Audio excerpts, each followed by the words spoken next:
Shalom, shalom, que el Eterno os bendiga. Estamos aquí, mi esposa y su servidor, Moisés Ávila y Sandra de Ávila. Estamos en el jardín de nuestra casa y hemos querido realizar este primer video acerca de la parashá por el significado de la parashá que vamos a estar estudiando en este momento. Hemos decidido ya desde el año pasado estudiar la Torá y lo hemos hecho a nivel interno y ahora queremos hacerlo a nivel externo de bendición para otras personas y decir que es un mandamiento de parte del Eterno estudiar la Torá. El Señor dice en su palabra: si me amáis, guardad mis mandamientos. ¿Y qué vamos a guardar si no conocemos, si no sabemos? Así como el mismo Yeshua dijo: y conoceréis la verdad y la verdad os hará libres. Entonces la importancia de conocer los mandamientos nos hará libres y será muy nutricional a nivel espiritual poder realizar este estudio de la parashá. Y vamos a empezar hoy día justamente con la primera parashá de esta semana, que es Bereshit. Sandra, ¿qué significa Bereshit? Bereshit significa comienzo. Bereshit significa principio. El Señor estableció un principio, ¿no? Y Él mismo se hace decir: yo soy el principio, yo soy el comienzo de algo, yo soy el comienzo para que haya algo nuevo, algo distinto, algo diferente. Entonces, de eso se trata la parashá en esta semana y en este nuevo tiempo. Comenzar. El Elohim, nuestro Padre, nuestro Señor, nuestro Maestro, nos da una oportunidad para comenzar algo nuevo, algo distinto, algo que no habíamos hecho antes. Y tenemos la gran oportunidad de comenzar, de volver a comenzar la parashá, estudiándola en Génesis, y también a través de ella sentiremos la revelación de aquello que tenemos que hacer en nuestra vida natural. Es muy importante estudiar la Torá, recibir la palabra de Dios para enseguida ponerla por obra. A mí me gusta hacerlo así. Yo vivo la palabra. En mi casa y en mi matrimonio, en nuestra vida diaria, vivimos la palabra. Nos gusta vivir y el Señor nos hace vivir aquello que Él nos enseña también, ¿no? Él nos Amén. ayuda con cosas naturales. Y ya nos vamos a explicar que tenemos alguna sorpresilla aquí. Amén, muchísimas gracias. Pero más que todo, más que hacer una transmisión para mucha gente que nos está viendo, lo que queremos es mostrar algo muy espontáneo.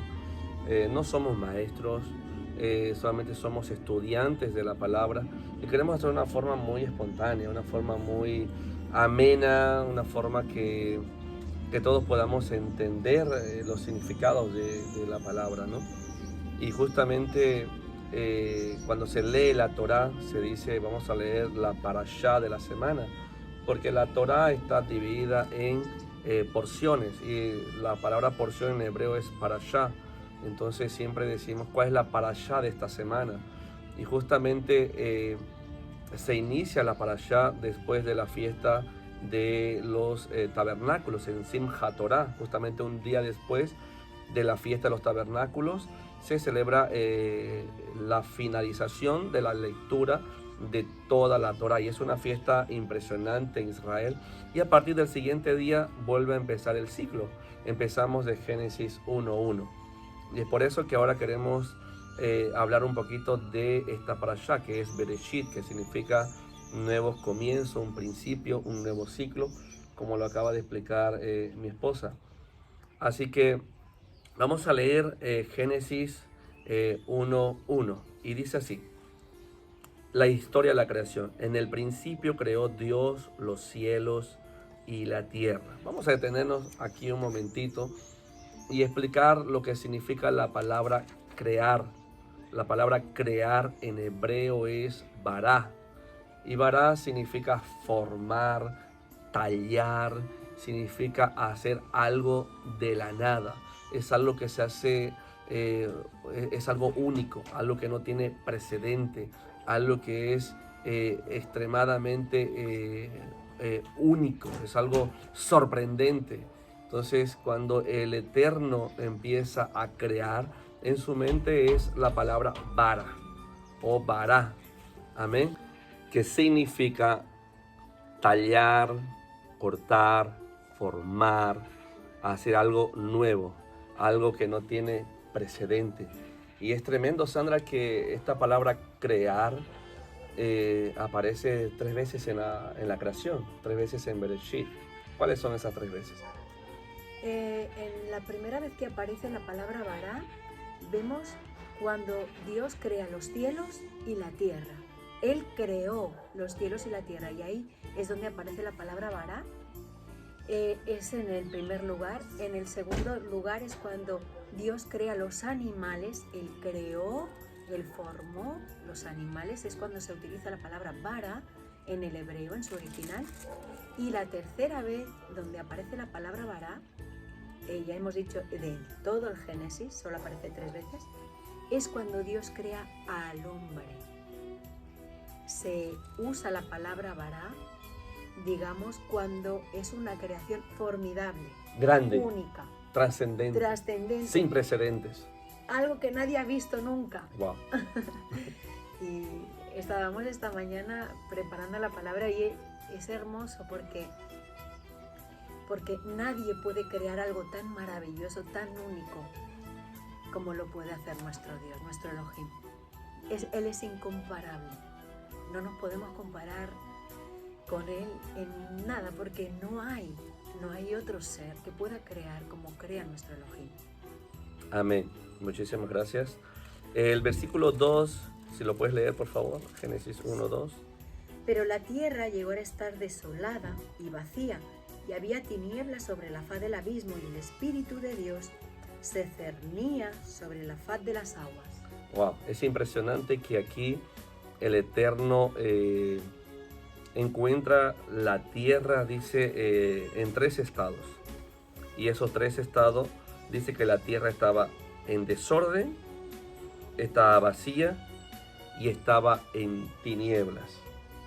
La palabra desorden es tohu, que significa caos, confusión, un desierto.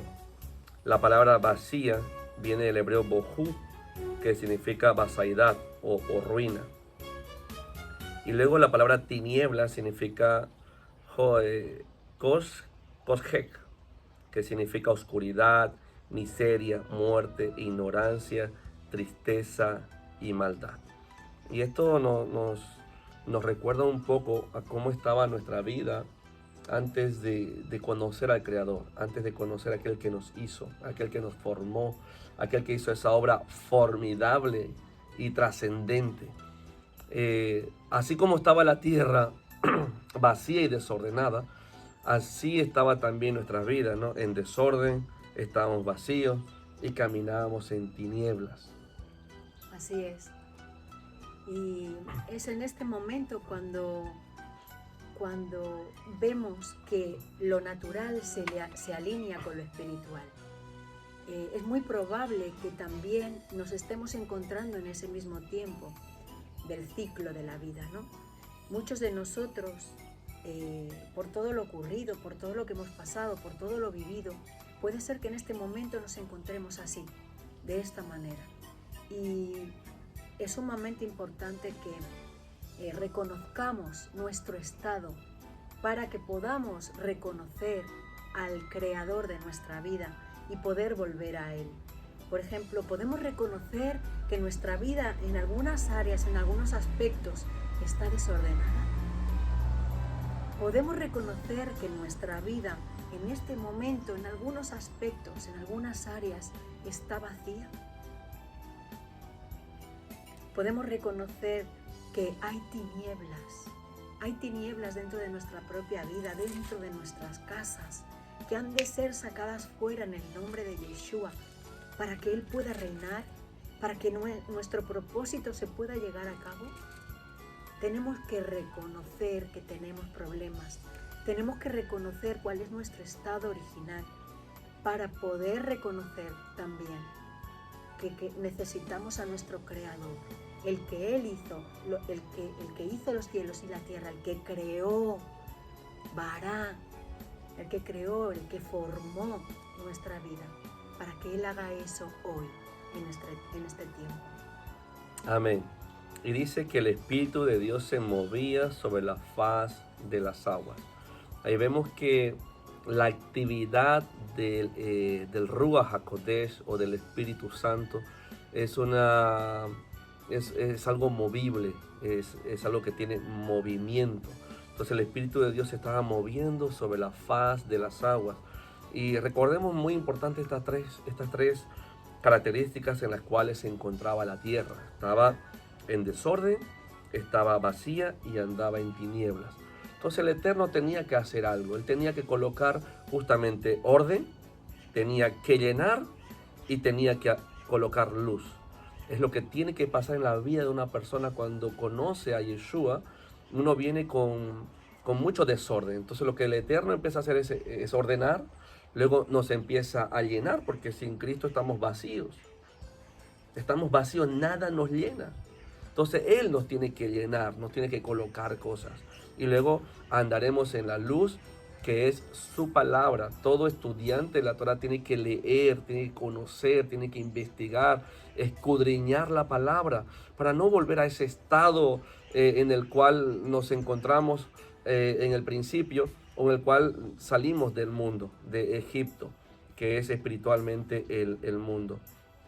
Entonces el Espíritu Santo está aquí para hacer una obra por encima del caos, por encima del desorden, por encima de las tinieblas. Y es sorprendente que en el versículo 3 el Señor empieza a colocar orden. Justamente había desorden, y para colocar orden Él primero enciende la luz.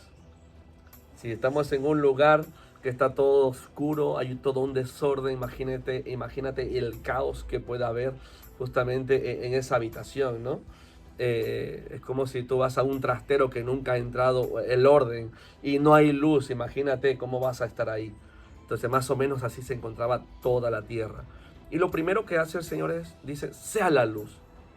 Y fue la luz. Luego el versículo 4 el Señor dice, vio Dios que la luz era buena y separó Dios la luz de las tinieblas.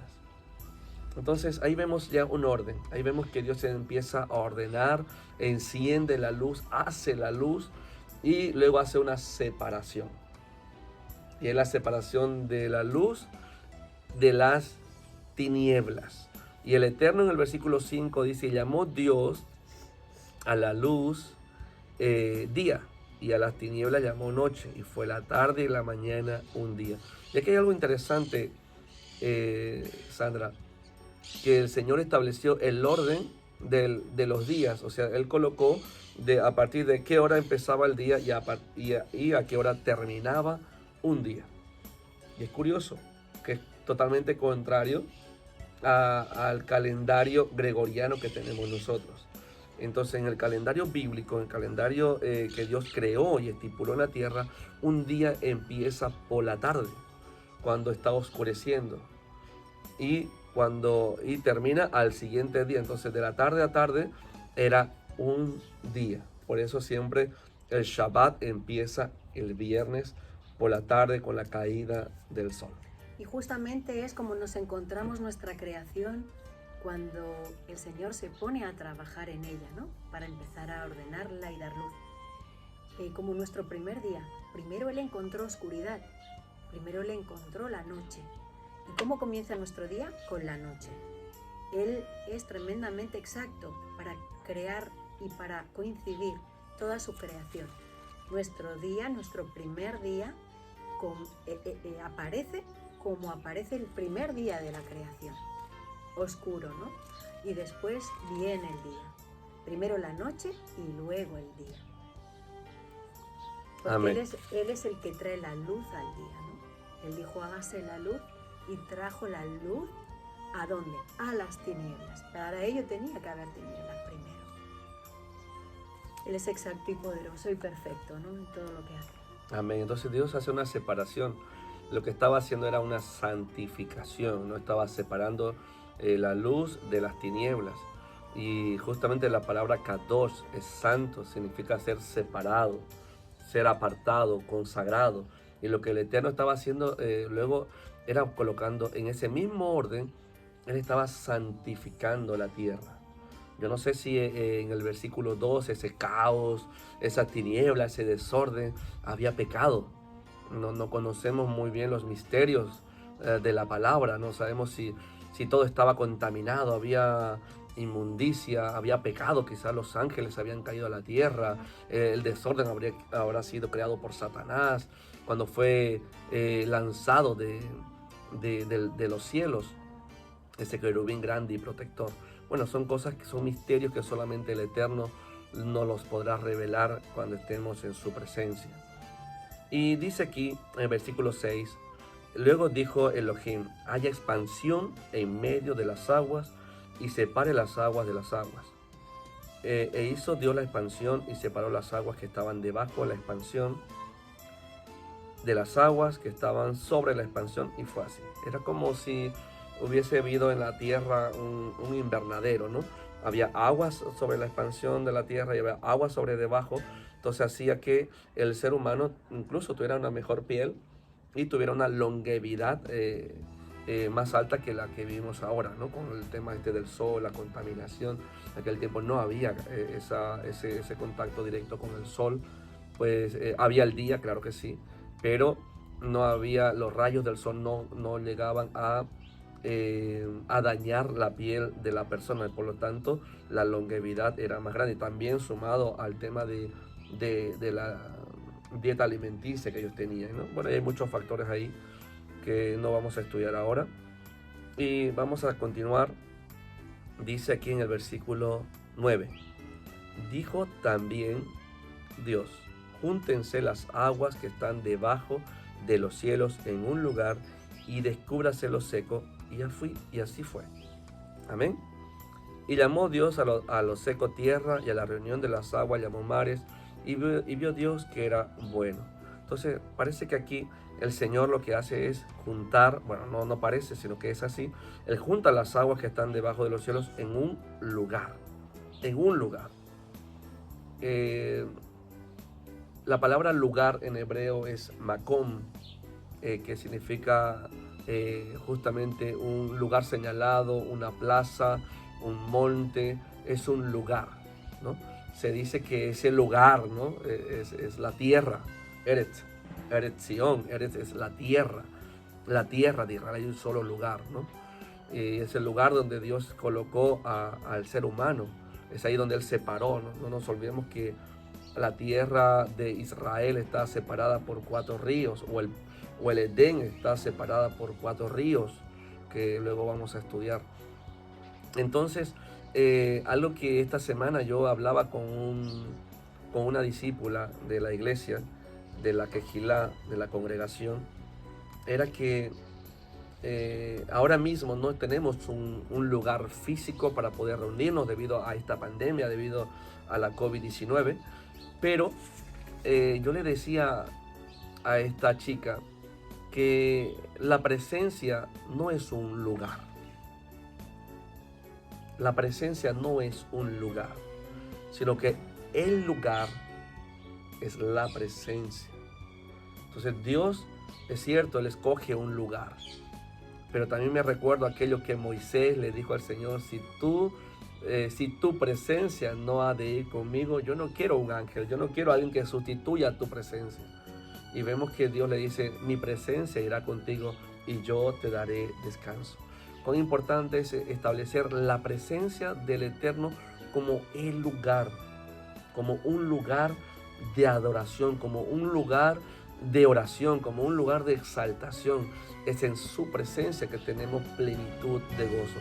Y Dios escoge un lugar, y ese lugar es Jerusalén, es Jerusalén, lugar donde todos los pueblos, como dice Zacarías capítulo 14, versículo 16, irán de año en año a celebrar sus fiestas, sus Moed. Amén. Vamos a continuar. En el versículo 11 dice, después dijo Elohim, produzca la tierra hierba buena, hierba verde, hierba que dé semilla, árbol que dé fruto, que dé fruto según su género, que su semilla esté en él sobre la tierra, y fue así. Ahora entramos en la segunda parte, ¿no? que es que Dios dice produzca la tierra, produzca la tierra. Él empieza, primero él pone orden, que es estableciendo los días, estableciendo la luz, estableciendo los días, el cielo, la tierra, le empieza a colocar orden. Ahora le empieza a llenar. Separa las aguas, expansión arriba, aguas arriba, tierra, agua abajo también. Dice que hay aguas arriba y aguas abajo y las separa, ¿no? Estaba analizando el tema del agua, Moisés, y qué importante es que tengamos agua debajo de la tierra para poder sembrar y comer de los frutos de la tierra, que es el versículo que estamos leyendo ahora. Pero qué importante es que caiga agua de los cielos para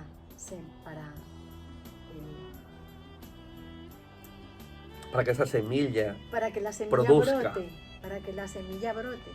Qué importante es que la expansión de las aguas estén separadas de arriba abajo, ¿no? Nunca le había prestado atención a eso tan precioso que nuestro Señor ha creado.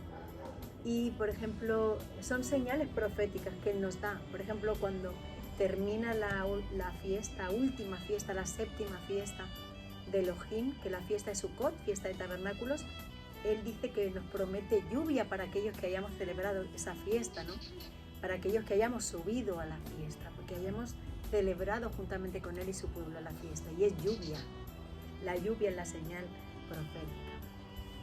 Y quería contarles a todos ustedes que para que veamos cómo Dios nos hace vivir la palabra que estamos viviendo, que Él nos hace leer también y estudiar.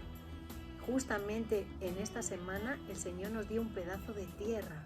Amén. Y total a Él. Y esa tierra, un huertito aquí en nuestro pueblo, en Santa Perpetua, y esa tierra, vean ustedes, ya les mostraremos un vídeo, está completamente desolada, está completamente con hierbajos. Hace muchos años que no se cultiva nada allí. Sí, y hay que trabajarla, hay que hacer todo. Dije, Señor, ¿cómo eres tan hermoso que nos das una tierra así, tal cual, para que podamos vivir todo cuanto tú hiciste con esa tierra de limpiarla, de trabajarla?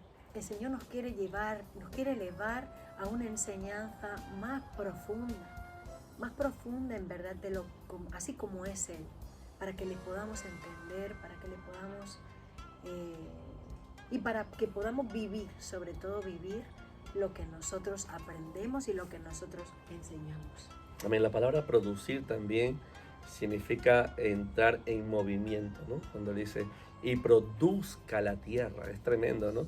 Él justamente crea los cielos y la tierra, y ahora Él utiliza la misma tierra, que es Eretz, tierra, lugar, utiliza la misma tierra y dice produzca la tierra, que le está diciendo, hey, es hora de moverse, produzca la tierra semillas, ¿no? Que den su fruto. Y es eso lo que el Señor siempre hizo desde el principio, ¿no? Producir, crear, producir, entrar en movimiento. Y es sorprendente esa revelación, porque Dios está tratando con el vacío que hay en la tierra.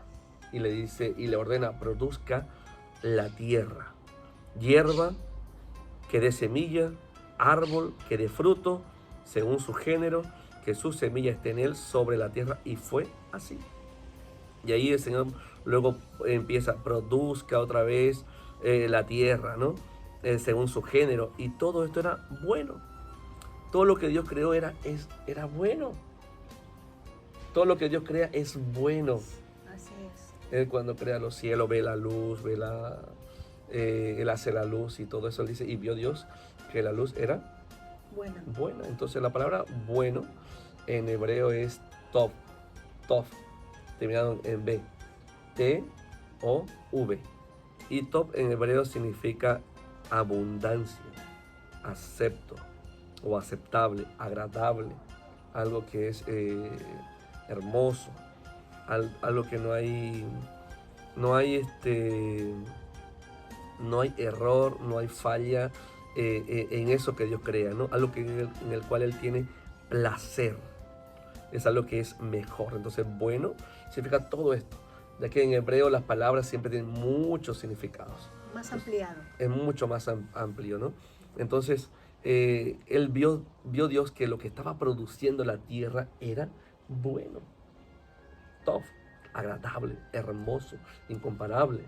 Le daba placer a Dios ver cómo la tierra estaba produciendo fruto, lo que él había creado, bará, ¿no? Lo que él había creado. Él estaba viendo el resultado de su creación.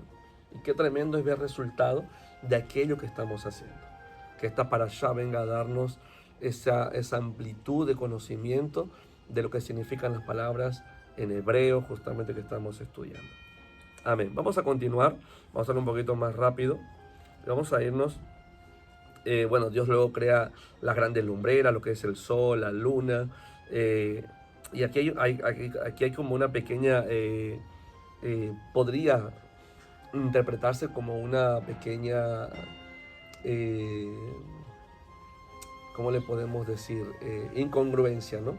Porque dice que Él crea las dos grandes lumbreras, que es el sol y la luna. Pero en el versículo 3 que hemos estudiado dice, Él sea la luz, ¿no?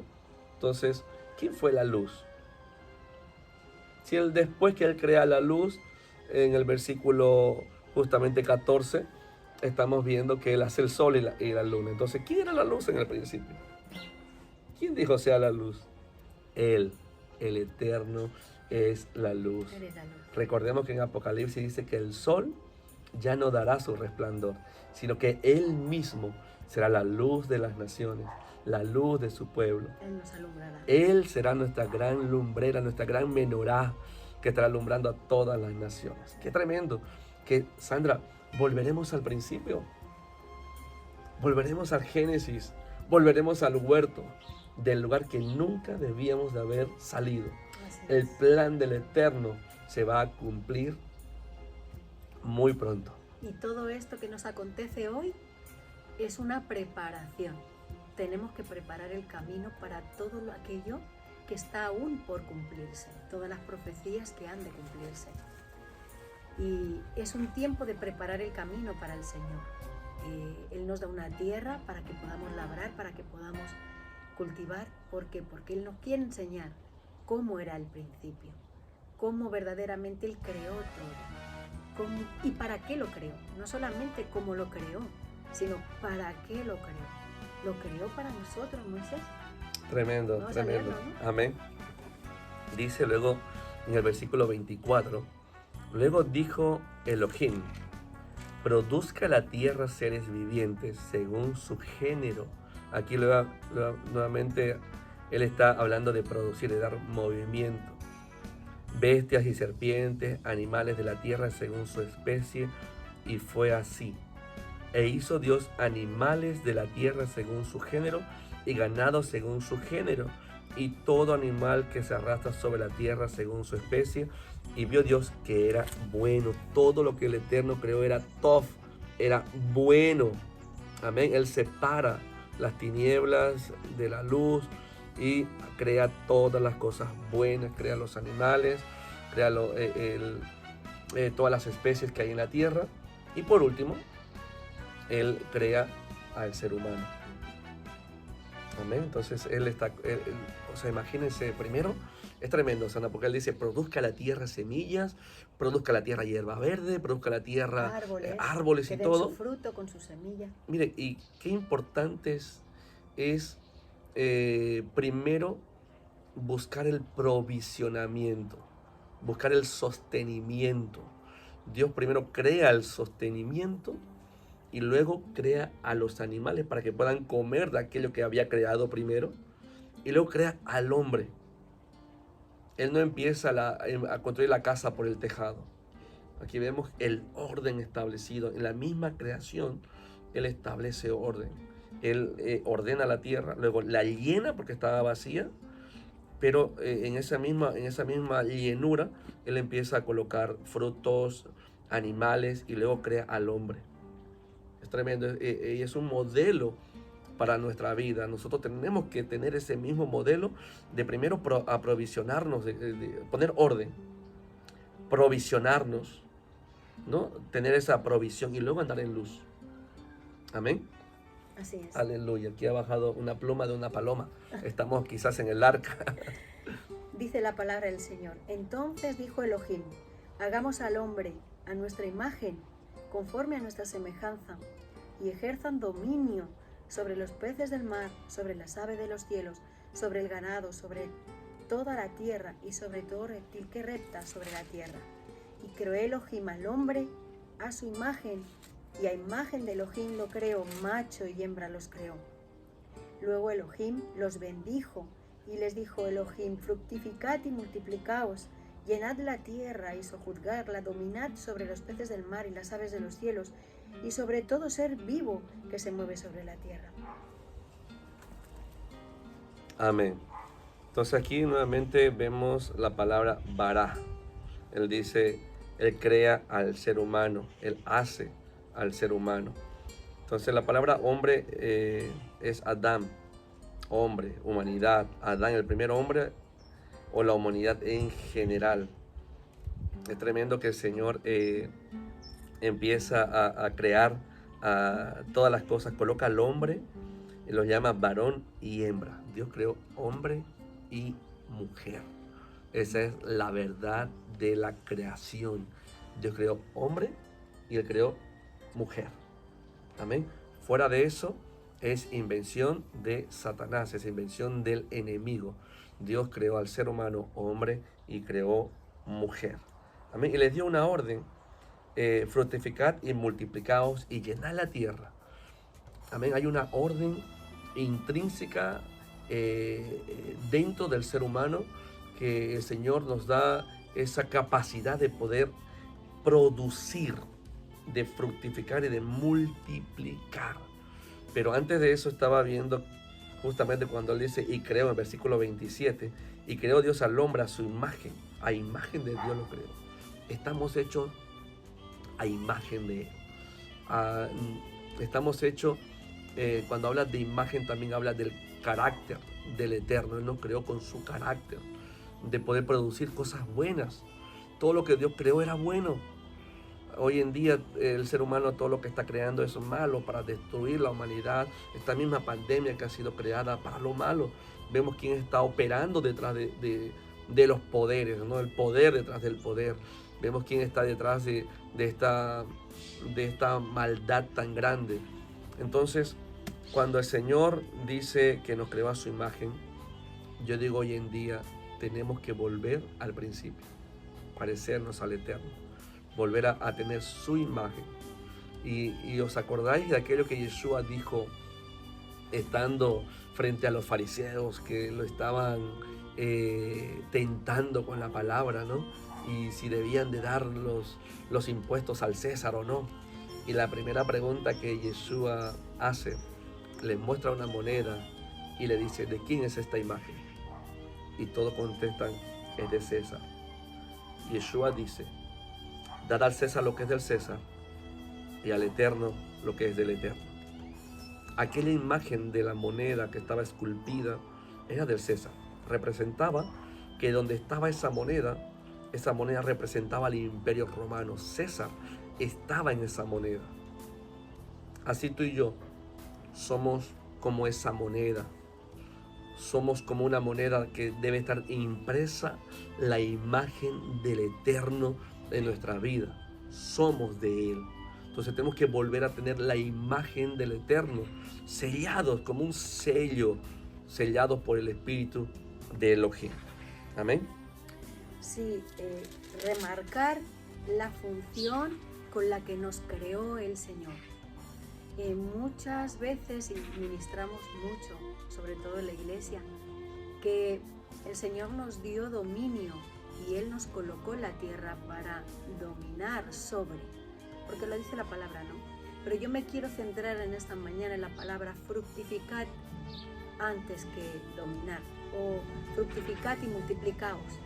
Multiplicarnos, sabemos multiplicarnos muy bien.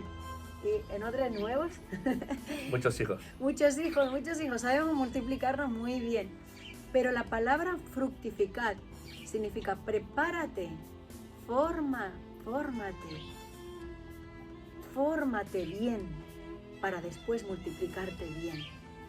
Coge todo aquello que es de Elohim. Fórmate a través de sus mandamientos, de sus instrucciones, de sus consejos. Entra dentro de la formación que Él tiene para cada uno de nosotros. Y después multiplícate, ¿no? Es importante que en este tiempo de Génesis imagines que eres un huerto vacío, que eres un trozo de tierra, porque tierra somos. El Señor nos sacó del polvo de la tierra. Imagínate que eres un trocito de tierra desolada, un trocito de tierra vacía, un trocito de tierra con tinieblas, con desorden, y que tu misma voz, que es la voz de Elohim, diga: Señor, sea la luz dentro de mi vida. Señor, venga la luz dentro de mí. Quiero que tú seas la luz, alumbres todo mi ser y tú pongas orden en mi vida, orden en mi familia, orden. Ayúdame a entenderte, ayúdame a alinearme contigo, ayúdame a asociarme contigo, ayúdame a volver a tus principios, a volver a ti, a volver a tu esencia. Ayúdame a no ignorarte, ayúdame a entenderte, a tener comunión contigo. Eso es fructificar, alinearte con el Señor, ser como Él te formó en su estado original. Él te dio su ADN, Él nos dio su ADN, tenemos su ADN dentro de nosotros. Pero qué importante es que clamemos a Él. ¿En Moisés en Jeremías? 33. Que clamemos a Él, que le digamos: Señor, te necesito. Señor, mira cómo está mi tierra, está vacía, está desolada en este tiempo. Y no puedo hacer nada sin ti. No sé qué hacer sin ti. No sé dónde ir sin ti. No sé qué hacer si tú no me diriges, si tú no me das esa orden, si tú no me das ese comando, si tú no me dices: despierta, te creé para hacer algo nuevo, para marcar la diferencia, para que seas distinto, para que traigas mi esencia a la tierra. Somos tierra, y es cierto, fuimos levantados del polvo de la tierra. El Señor sopló aliento de vida sobre nosotros para cuidar de la tierra, para ponerle nombre a los animales, para poder comer de la tierra. Pero no nos olvidemos que estamos hechos a imagen y semejanza de Dios, y es a Él al quien nos tenemos que parecer.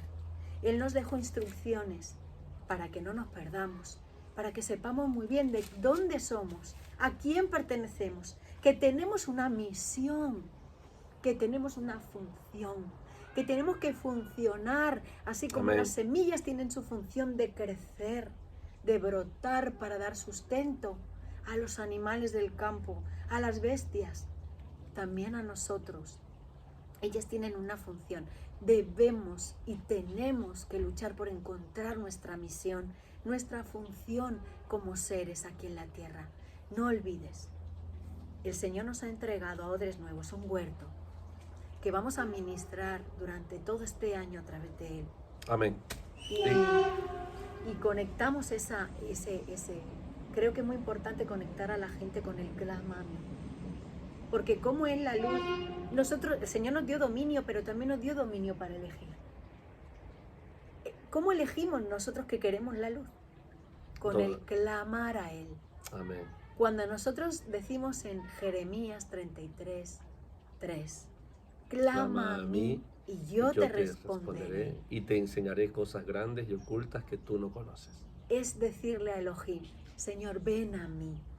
Seas tú la luz en mi vida. Pon tu orden en mi vida. Ven, quiero comenzar, pero no quiero comenzar sin ti.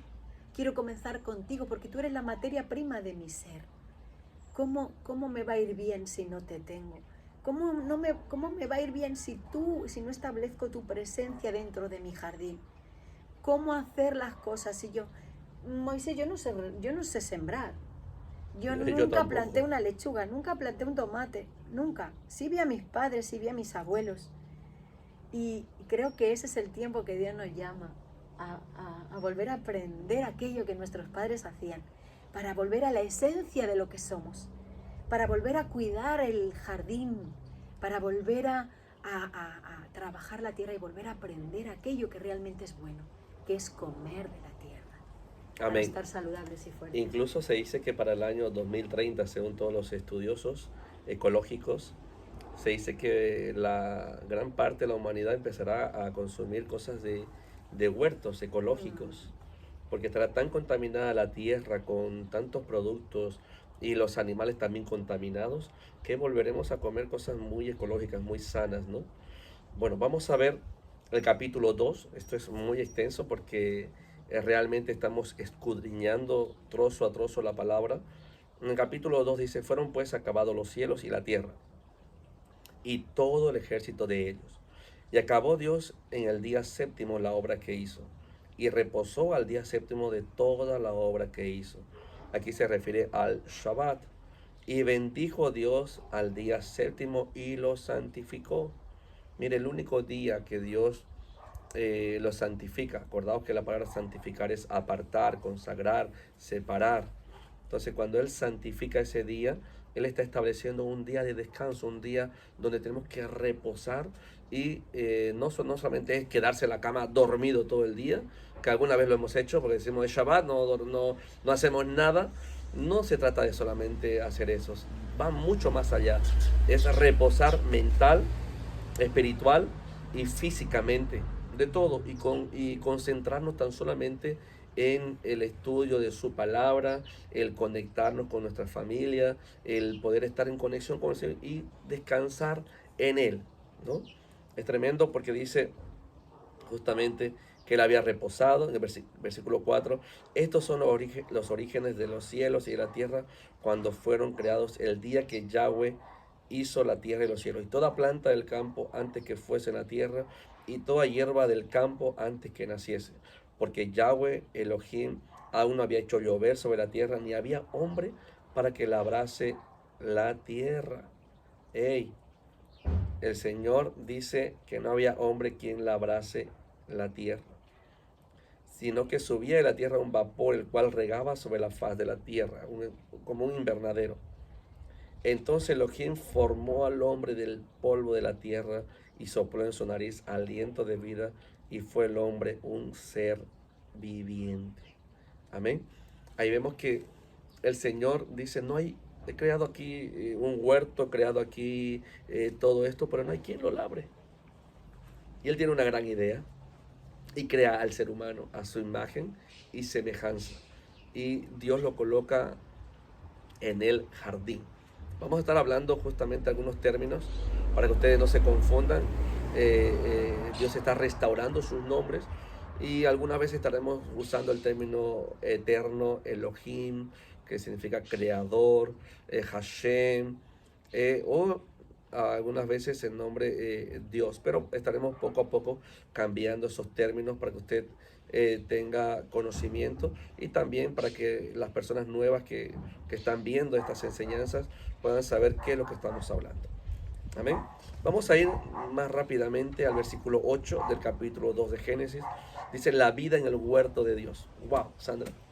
Hoy vamos a ir a ver nuestro huerto. Sí. Hoy vamos a ir a ver el huerto que Dios nos ha regalado. Amén. Aquí justamente en nuestro pueblo donde vivimos, en Barcelona. Bueno, en las afueras de Barcelona. Dice aquí, y Yahweh Dios hizo nacer de la tierra todo árbol delicioso a la vista y bueno para comer. También el árbol de la vida en medio del huerto. Que justamente en Apocalipsis 2:7, Apocalipsis 22, 2 y 4, se dice que también el huerto de la vida estará en la eternidad. Y también había creado el árbol de la ciencia del bien y del mal. Y Dios lo colocó allí en el jardín. Dios coloca en el jardín dos árboles principales. El árbol que da vida, que es la Torah, y también coloca el árbol de la ciencia, el árbol del bien y del mal, el árbol del conocimiento. Y justamente yo siempre hago esta pregunta, ¿de qué árbol estamos comiendo? Cuando tú ves a una persona llena de vida es porque está comiendo del árbol de la vida.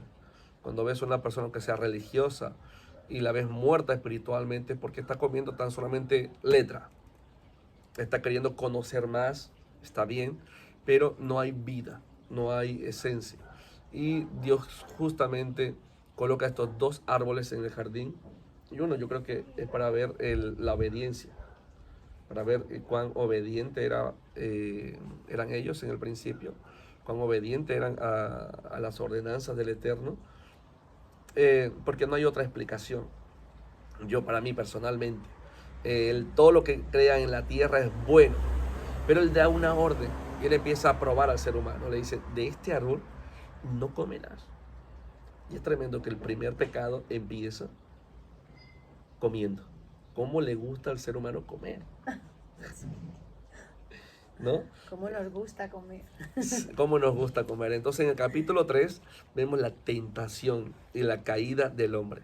Dice, pero la serpiente era astuta más que todos los animales del campo que Yahweh Elohim había hecho, la cual dijo a la mujer, con que Dios os ha dicho, no comáis de todo árbol del huerto. Ahí coloca siempre el enemigo, la serpiente o Satanás o Hasatán o el diablo, que son nombres diferentes, pero que es el mismo espíritu. Él coloca duda. Así empieza la tentación, colocándote duda en tu mente, duda de aquello que Dios te habló un día. Así que vamos a reprender en esta misma hora toda duda que el diablo haya colocado sobre tu mente, que esté colocando ahora mismo sobre tu mente, en el nombre de Yeshua. Reprendemos todo espíritu de duda en el nombre del Eterno. Amén. Y ahí hay una discusión, vemos que la mujer empieza a decir, no, pero Dios ha dicho que no comamos de ese árbol porque el día que lo toquemos vamos a morir. Lo sorprendente de todo no es que Satanás o la serpiente haya tentado a Eva. El problema de todo esto es que la mujer se puso a conversar, tuvo una comunicación con el enemigo, empezó a entablar una relación con el enemigo, y es ahí donde empieza la verdadera caída del ser humano. La caída del ser humano empieza cuando él cede primero a la tentación, y la tentación no es pecado, todos somos tentados, pero la caída empieza con una tentación. Y es ahí cuando Eva establece una comunicación. Cuando tú te comunicas, empiezas a tener una relación con el enemigo, es que empieza tu caída. Hey, no has caído todavía. Pero cuando empiezas a comunicarte con tu enemigo, empieza tu caída. Y justamente dice en el versículo 6, y vio la mujer que el árbol era bueno para comer y que era agradable a los ojos y árbol codiciable para alcanzar la sabiduría, y tomó de su fruto y comió. Y dio también a su marido, el cual comió así como ella. Entonces fueron abiertos los ojos de ambos y conocieron que estaban desnudos. Entonces cosieron hojas de higuera y se hicieron delantales. Wow. La palabra desnudo habla de que estamos fuera del propósito. La palabra desnudez habla de que estamos en pecado, de que no estamos haciendo la voluntad de Dios, de que estamos en vergüenza, ¿no? Cuando estamos desnudos delante de alguien nos puede dar vergüenza, ¿no? Porque la persona está viendo nuestra desnudez, aquello que no debe ver nunca. Es íntimo. La desnudez no se puede ver, no se puede enseñar, por eso nos vestimos, ¿no? Para no andar desnudos por la calle. Y hay una enseñanza espiritual muy grande con eso. La desnudez viene cuando estamos fuera del propósito y cuando pecamos delante de Dios.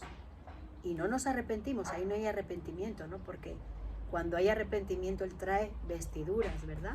Él vemos más adelante.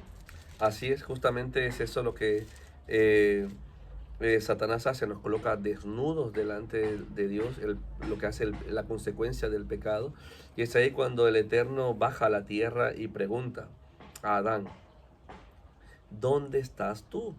Él llama al hombre y dice, ¿dónde estás? El versículo 9. Y él respondió, oí tu voz en el huerto y tuve miedo porque estaba desnudo y me escondí. Y el Eterno le pregunta, ¿quién te enseñó que estabas desnudo? ¿Has comido del árbol de que yo te mandé que no comieses? ¿Por qué él le hace pregunta? ¿Dónde estás? Y justamente el Eterno ya sabía lo que él había hecho. Pero él está diciendo, tan solamente te estoy dando una oportunidad para que tú te arrepientas. Y en vez de arrepentirse, lo que hace Adán es culpar. Yo no fui fue la mujer que Dios me dio. En otras palabras, le estaba diciendo, fuiste tú, Señor, que me diste a la mujer. La culpa es tuya. Porque yo estaba tranquilo, solito, soltero. No tenía ninguna tentación. Estaba feliz aquí con todos los animales. Desnudo ante todos los animales. Pero solo. Pero solo. Pero fuiste tú que me diste a la mujer. Entonces Dios va a la mujer y le pregunta, ¿qué has hecho? Y otra vez el Señor le da la oportunidad para que se arrepienta. Dios ya sabía lo que había hecho. Pero ¿por qué Él pregunta? Porque es una oportunidad para hacer teshuvah, para arrepentirnos, para volver a Él, mientras Él pueda ser hallado. Y la mujer vuelve a decir, hey, fue la serpiente. Y le echa la culpa, y parece como un juego, ¿no? Parece como un juego de niños, ¿no? Le echa la culpa a la serpiente y Dios coloca consecuencias del pecado en ambos, y en la serpiente, ¿no? Y los coloca fuera del jardín, que ese fue la peor disciplina que pudo colocar al ser humano, de colocarlo fuera de su jardín. Yo me imagino a Adán queriendo volver al jardín y viendo las espadas desenvainadas por ángeles, por querubines, y no podía acceder a ese lugar, a ese macón, a ese lugar santo que Dios había puesto para que Él lo labrase, para que Él lo cuidase. Me imagino las veces que Él quería volver y no podía, no tenía acceso por causa del pecado. Y ahí vemos todas las consecuencias, ¿no? Sí, lo que estaba viendo es que el ser humano tiene una reacción de siempre protegerse y de buscar culpables. Primeramente, el ser humano no reconoce su error, donde ha caído, lo que ha hecho mal, sino que busca culpables, ¿no? Es una manera de protección que usamos, que tenemos de manera natural. Y se hace la víctima. Y se hace la víctima. Pero ¿qué hace el Señor? Realmente va investigando quiénes son los culpables, quién ha estado metido en el asunto de ese pecado y empieza a maldecir. Todo lo que hacemos mal tiene una consecuencia. Y no importa dónde nos escondamos. El Señor, que lo ve todo y que lo sabe todo, Él es el único juez que va a venir a nosotros y va a decir, ah, sí, tú tentaste, ah, sí, tú estuviste en este asunto, pues te va a caer una buena, ¿no?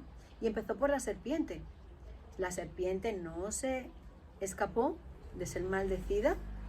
Ella andaba en patitas, dicen que es el antiguo dragón. La serpiente antigua, ¿no? Es un dragón porque iba con patas y con una cola así larga. Pero después dice, te arrastrarás y comerás polvo de la tierra. Cambió su forma, todos ¿no? los días de tu vida. O sea, fue maldita. Después de eso, la mujer maldijo a la mujer, con dolor dará salud.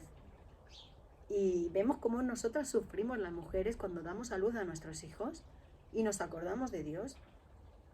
Porque es verdad, tuvimos algo que ver ahí, no teníamos que haber comido de ese fruto, por más que hubiéramos sido tentadas, ¿no?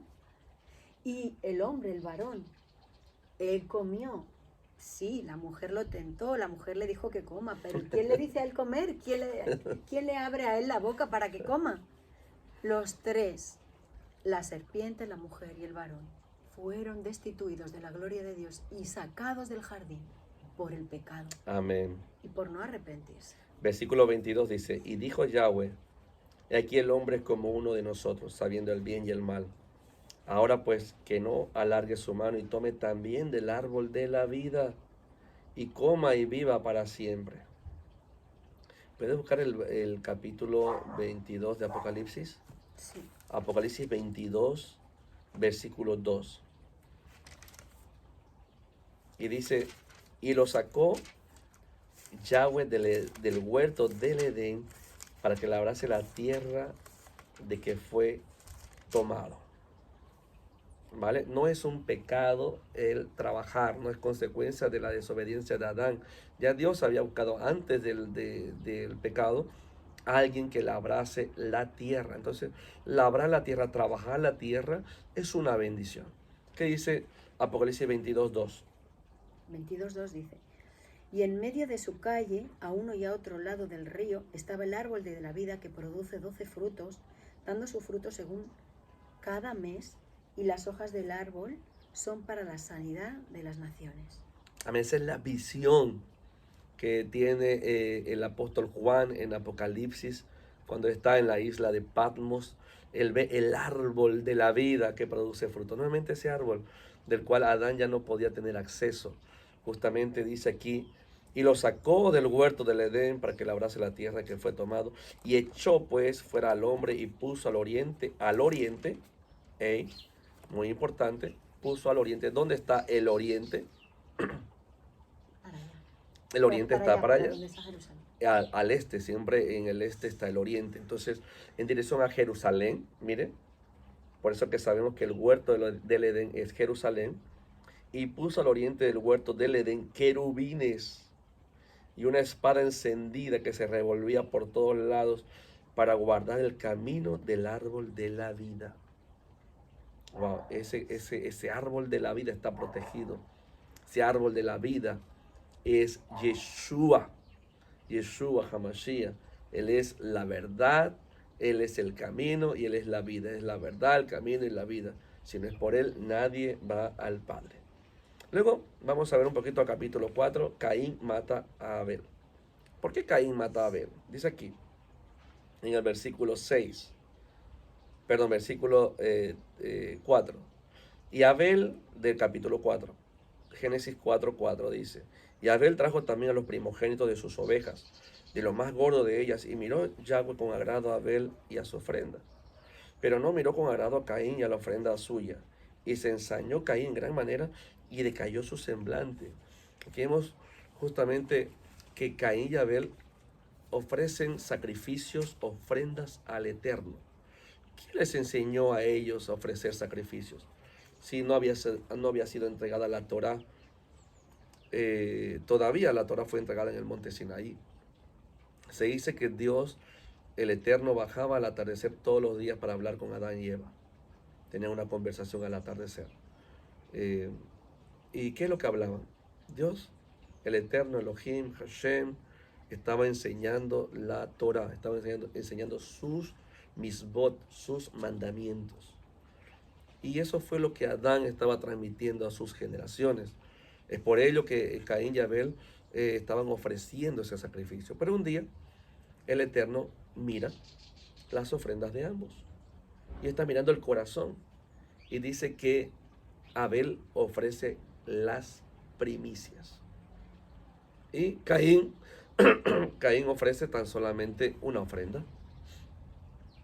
Abel le ofrece las primicias, lo mejor. Primicia es lo mejor, lo primero, lo más gordo, lo más apetecible, aquello que tú te lo podías comer deleitándote con toda tu familia. Pues eso es ofrecido al Eterno, es ofrecido para Él. Eso es lo que hace Abel, ofrecer ese sacrificio. Y Dios mira con agrado, y ahí vemos que el ser humano es codicioso, es celoso y es envidioso. Y vemos que Caín cambia su semblante y empieza a tener celos. Y antes de cometer el pecado, antes de matar a su hermano, lo que hace el Eterno es tratar de convencer a Caín. Entra en una comunicación con Caín y le dice justamente en el versículo siguiente, versículo 6, Yahweh dijo a Caín, ¿por qué te has ensañado? ¿Y por qué ha decaído tu semblante? Si bien hicieres, no serás enaltecido. Y si no hicieres bien, el pecado está a la puerta. Con todo esto, a ti te será su deseo y tú te enseñarás de él. Wow, el pecado está a la puerta. Agachado, escondido tras la puerta. Estas palabras virtualmente personifican al pecado como si fuese un demonio agazapando, una especie de fiera a la puerta de Caín, ¿no? Es como que el pecado estaba a la puerta, como que el pecado quería entrar. Así es el pecado. Está siempre queriendo entrar en la vida de una persona. Por eso es que tenemos que ver qué puertas hemos abierto para que el pecado entre. El pecado entra cuando nosotros abrimos la puerta. Es una revelación que el pecado está a la puerta. Está tocando nuestra puerta todos los días. Todos los días, cada momento, cada segundo, nosotros somos presa Tentados a hacer, o somos tentados a hacer lo malo. a hacer lo malo, abrir la puerta. Abrir la puerta. El Señor le está diciendo, tú te puedes enseñorear del pecado si bien hicieres. El pecado está a la puerta, pero tú te puedes enseñorear del pecado. En otras palabras, tú puedes tener dominio. Puedes decir no al pecado. Pero hay otra puerta, Moisés. Yeshua se hace llamar la puerta. Amén. Y él dice que también pica a la Toca. puerta, toca a la puerta. Y llama. Y llama. Y dice que quien le abra cenará con él y él. O sea, ¿qué quiere decirnos el Señor con eso? Que al mismo tiempo que Satanás nos tienta, Yeshua va a picarnos, va a llamarnos, va a darnos una salida. Va a darnos una salida para que nosotros podamos escapar, para que nosotros podamos seguirle a Él, para que nosotros no escuchemos la voz del enemigo, sino que busquemos la rectitud del corazón en los principios del Señor y jamás caigamos, nunca caigamos, porque Él siempre va a darnos la salida. Él es la puerta. Amén. Y Él está llamándonos nuestros corazones constantemente para ayudarnos a no pecar y a hacer las cosas bien. Amén. El Eterno le pregunta a Caín, ¿no? ¿Dónde está tu hermano? ¿Dónde está? Y él dice, ¿acaso soy yo guarda de mi hermano? Qué atrevido Caín, ¿no? En el versículo 10 del capítulo 4 dice, y él le dijo, ¿qué has hecho? La voz de la sangre de tu hermano clama a mí desde la tierra, desde la propia tierra, la voz de la sangre, la vida que está en la sangre, estaba clamando. Y el Señor le dice a Caín, ¿qué has hecho? Él había matado al primer pastor, porque Abel era pastor de ovejas. Y le hace la misma pregunta que le hizo a sus padres, Sandra. ¿Qué has hecho? ¿Qué has hecho? Fue la misma pregunta que el Eterno hizo a Adán y Eva. Se la hace a Caín, ¿qué has hecho? Y el Señor antes de dar el juicio, antes de castigarnos, antes de disciplinarnos, porque nos ama, que el que disciplina es porque nos ama. Antes de hacer eso, el Señor pregunta, ¿qué has hecho? Ese ¿qué has hecho? Es una oportunidad para que nosotros nos podamos arrepentir. Traer un arrepentimiento sobre nuestras vidas. Amén. Capítulo 5. Ya vamos a terminar. La familia de Adán. Vemos aquí toda la familia de Adán. Quiero centrarme en 3 personajes que son Matusalén, Lamec y Noé. Matusalén fue el papá. Matusalén engendró a Lamec y Lamec engendró a Noé. Y es curioso que Lamec muere cuando él tiene 777 años. Lamec muere a los 777 años, 5 años antes de que venga el diluvio. 5 años antes de que Dios trajera juicio sobre la tierra. Ese número 5 en hebreo es gracia, está representado por la gracia. Es un tiempo de gracia, es un tiempo de misericordia. Matusalén, el papá de Lamec, vive más años que él. Me imagino quizá Matusalén llorando, haciendo luto por Lamec porque había muerto su hijo. También cuentan que la Midrash y algunos rabinos que Lamec tenía 2 mujeres. No estaba bien visto por el Señor esta actitud en los hombres. Dios nunca aprobó la poligamia, Él nunca ordenó la poligamia. Él dijo, y dejará el hombre a su padre y su madre y se unirá con su mujer, y los 2 serán una sola carne. No dijo 3 ni 4, dijo 2. Amén. Y vemos allí Matusalén, el papá de Noé, que muere 5 años más tarde. Matusalén es el hombre más longevo de toda la tierra. Él tuvo 969 años. El día que murió Matusalén fue el día del diluvio.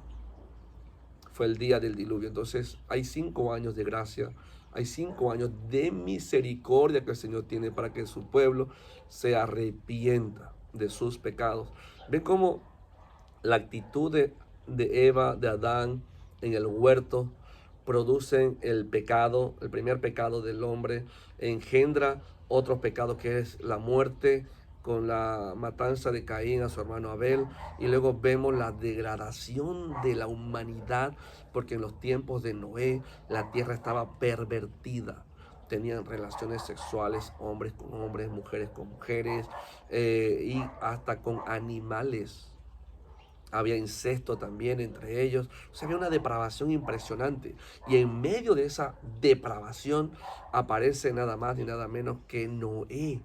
Dice la Biblia que Dios encontró gracia en la vida de Noé. La gracia no tan solamente es para el Nuevo Testamento. La gracia apareció aquí.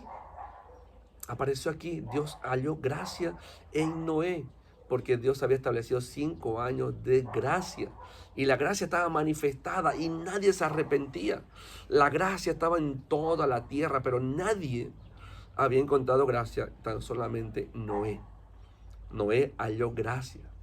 Noé, quizás Noé conoció a Enoc, conoció a Matusalén, su abuelo, que le hablaba de la palabra, le hablaba de Dios, le hablaba de los mandamientos que Adán le había transmitido. Y Noé justamente era una persona temerosa. La Biblia dice que Noé era un justo, un justo. Vamos a ver lo que dice aquí la palabra en el versículo 29. Perdón, vamos, no es en el versículo 29, es en capítulo 6, versículo 8. Capítulo 6, versículo 8. Pero Noé halló gracia ante los ojos de Yahweh. ¿Por qué Noé halló gracia ante los ojos de Yahweh? Porque él era justo. Él era un hombre sadik. Noé era sadik. Un sadik es un hombre justo. La palabra justo viene de sadik, que significa una persona fiel a los mandamientos de la Torah. Entonces Noé quizás habrá sido enseñado por Matusalén, todo lo que le había dicho Adán, todos los mandamientos que el Señor le contó, le habló, le ordenó a Adán, fueron transmitidos. No habían tablas todavía, no, la Torah no había sido entregada, tan solamente era transmitida de generación a generación. Entonces no era una persona que andaba según la Torah, y eso es lo que nosotros queremos hacer en este tiempo, andar o caminar según la Torah. Y así como fue Noé, que será el estudio de la siguiente parashá que estarán realizando nuestros discípulos Ferran y Zoraida, que son siervos del ministerio Odres Nuevos. La palabra Noé no solamente es un nombre, sino también es una palabra que se utiliza en Jerusalén, que significa detente, significa reposa, para. Dios se detuvo en Noé, en Noah, y vio lo que Noé estaba haciendo y halló gracia. Noé también significa descanso, reposo. Porque Dios trajo reposo y descanso a la tierra a través de la vida de Noé. Y eso significa su nombre. Amén.